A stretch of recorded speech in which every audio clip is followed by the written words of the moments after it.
Hello, everyone, and welcome back to A Page I Love. This is Kevin Sharp. I'm joined today by artist Chris Weston. And Chris, welcome to the CAF Plus channel. We are so happy to have you here as a guest. Oh, thank you very much. I'm honored to be invited. Well, you've chosen what I think we could safely call a deep cut art pick for this. And do you mind giving the viewers a little bit of background about the Trigan Empire? Because I'm going to guess a lot of people may not be familiar with this book. Oh, right, yeah. It's the Trigan Empire. When I was a kid, this was my favorite ever comic strip. It originally ran not so much in a comic, but in a weekly publication that was full of actual stories, like stories about World War One or the famous British explorers. But amongst all these factual stories, there was also a every week a two-page comic strip called the Trigan Empire, which ran from 1965 to 1975. Oh, the name of the weekly publication was called the Look and Learn.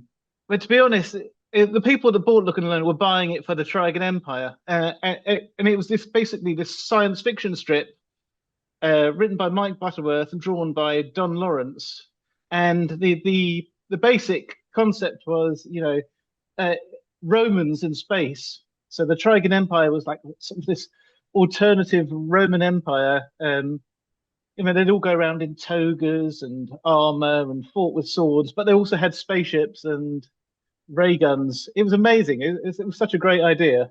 He painted these two pages every week in full painted color, which was quite rare for British comics back in those days. Most British comics were black and white, but because the Look and Learn had a slightly higher budget, they were able to print full color, fully painted color pages. And and Don's artwork on it was simply mind blowing. Please tell us about how you came to choose this particular image out of, what you've just described as years worth of amazing painted artwork. How did you land on this cover to talk about today? Don Lawrence, the artist, he discovered that almost by chance that this story that he was drawing, the Trigan Empire, was being reprinted right across Europe, and that prompted him to ask for a pay rise, and he was immediately fired. The people who were reprinting in Europe commissioned him to paint all new covers for these books, and so it's just that this particular cover that you're probably showing now, this is from my particular favorite story. The Trigan Empire was broken up into like shorter stories, and then these shorter stories would be collected in a book.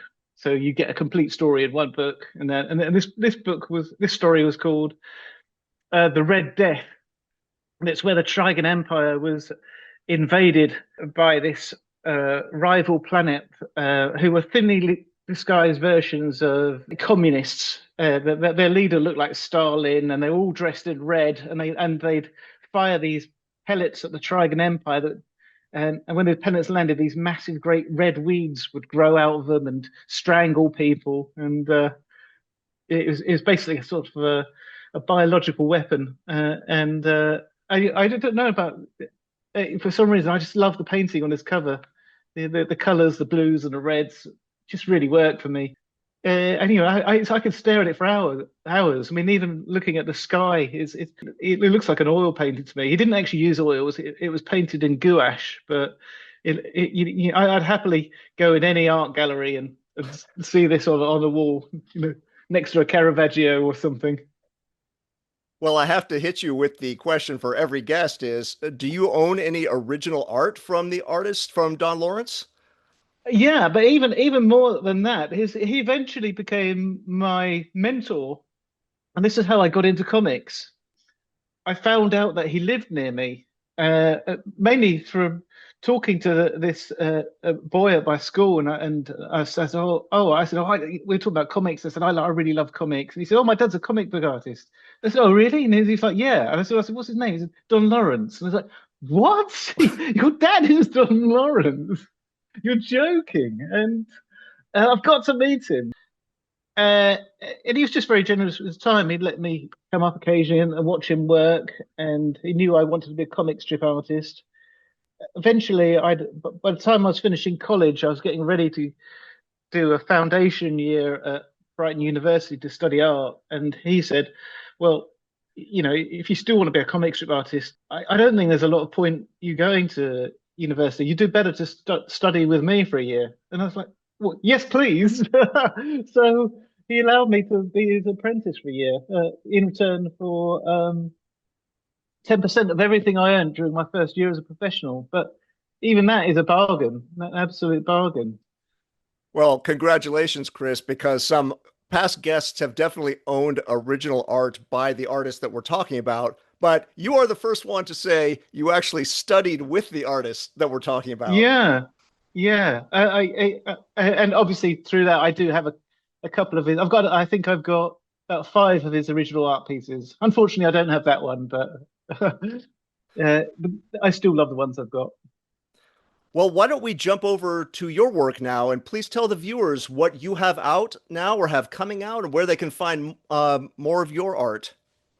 Well, I think we've just seen the release of Paranoid Gardens by Dark Horse, which Gerard Way and Sean Simon wrote, and I did the artwork. So I'm hoping that's flying off the shelves as we speak. If you haven't bought one yet, go out and buy it now. But aside from that, I'm involved in a very exciting project with Lord Ridley Scott, the film director. He's decided to wade in the graphic novel world. So he's working on four graphic novels under his Scott Free banner, and I'm co-drawing one of them called Hyde. It's a pretty massive project, so the bulk of the work is being done by my old friend and collaborator on the filth, Gary Erskine. But I've been through like the process of designing characters and a little bit of concept art design for it as well. Chris, I'd like to thank you again for your time and thanks for the comics education as well. This was a new work to me, and I'm sure for a lot of our viewers, this is probably something that they either haven't heard of or are not super familiar with. So we really appreciate you taking the time. Oh, you're welcome. You're welcome. And it's nice to you bring the work of Don Lawrence to a wider audience because I really don't think he's that well known in America. I mean, in Europe, he was a hugely famous comic book artist. So much, in fact, that Holland gave him a knighthood for services to the publishing industry. He did get offered a chance to draw X-Men, but he was happy where he was doing his full painted, his 2 pages of full colored artwork a week. I think a 22-page book would have been too much for him. Thank you again, Chris.